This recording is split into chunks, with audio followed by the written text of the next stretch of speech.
Sean Ray here for Sean Ray TV. I'm with the world famous Dave Palumbo from RX Muscle. And man, when I say coming full circle, you're from the East Coast. Yeah. I remember back in 2006, it was Dave Palumbo that brought me over to Muscular Development to do some interviews in Atlantic City. And here we are some 13 years later. You got your own website, you're a father, you got 2 kids. Yeah. And you're a free agent. And I'm a free agent. So here we are talking. I can't believe it. But You want me on your show? What?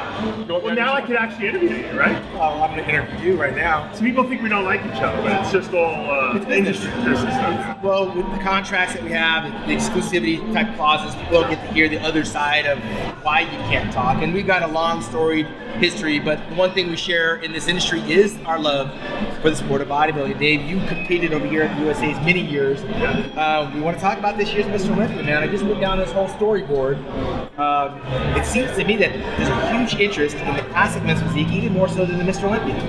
I'm more excited about that, to be honest with you, because, you know, we don't know who's going to win.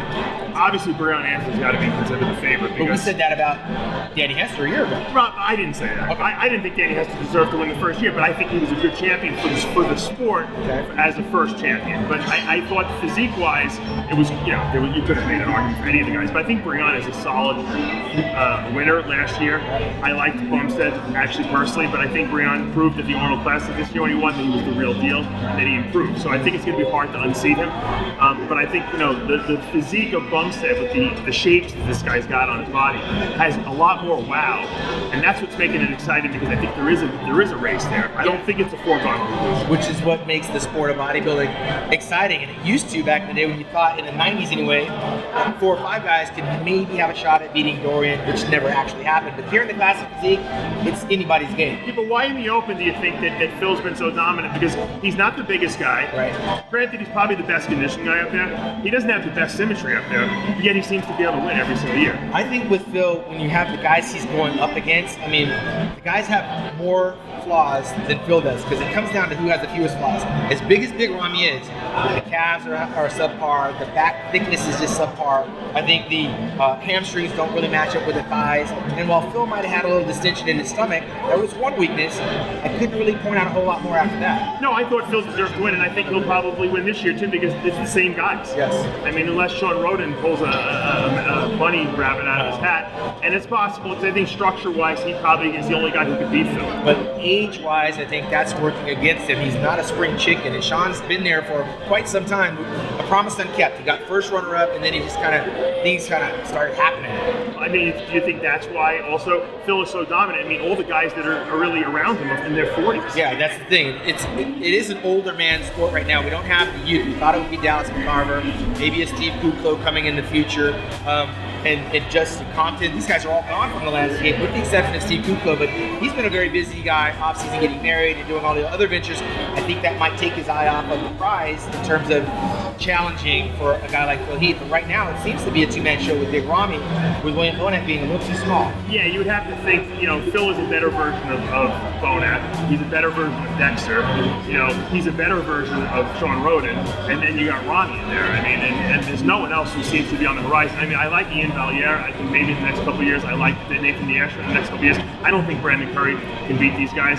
So who does he have to beat? He has to basically, Phil has to just beat himself. Yeah, and he's already made it clear he's going to streamline the physique. And if he does that like Ronnie Coleman did in 2001 at the Arnold, it's going to be lights out, game over for Phil Heath, and that's number 8. The question will be, can he get number 9? Yeah, but that's even bigger. Do you think streamlining his physique is a mistake, because he does have narrowness? Well, you know, if you try to come in sometimes and not play your game plan, which is to come in full and cartoonish, and you try to come in a little smaller at the waist, sometimes you lose the wow. I can tell you this, if he comes in big like he did last year, he's going to leave the door open to get beat because of stomach distension, and that's a big issue. Arnold was talking about it.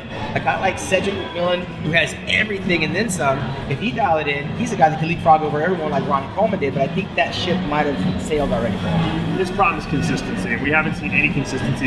You can flip, it's like playing the roulette wheel here. Yeah. I mean, if you hit the number, then Cedric wins the show, but what's the odds of that happening? Yeah, but I mean, for me, odds-on favorite, he's got the prettiest physique if you were to nail that condition. But those other storylines, I don't really follow the men's physique division, but Jeremy Mendia tore his pec, took some time off, was attacked by Dexter Jackson when he said he's the salvation of the sport of bodybuilding. But what do you think coming back off that injury?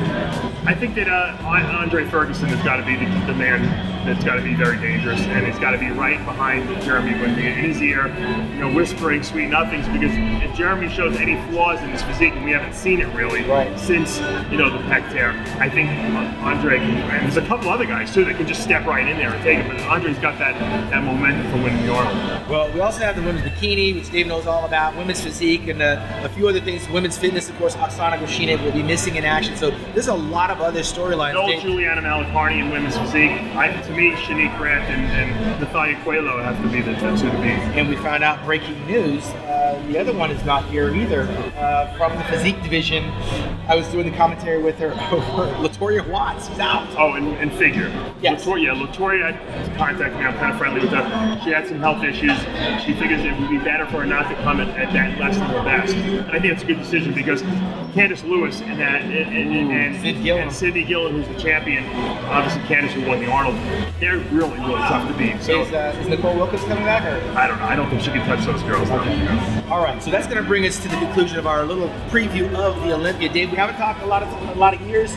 You got any questions for me? Do I have any questions for you? Go ahead. Sean, you're like you always land on your feet. You're like a cat. You always land on your feet. 9 lives. 9 lives. Maybe we'll get you for in our wrap up at the end of the evening on Saturday night, because after all, I'm sure there'll be plenty of controversy to talk about. Absolutely, a totally different market that's over there at RX Muscle. I'll pop in and boost the ratings for you over there. But right now, we're at the Joe Weider 54th Olympia weekend here in Las Vegas. For Dave Palumbo, I'm Sean Ray.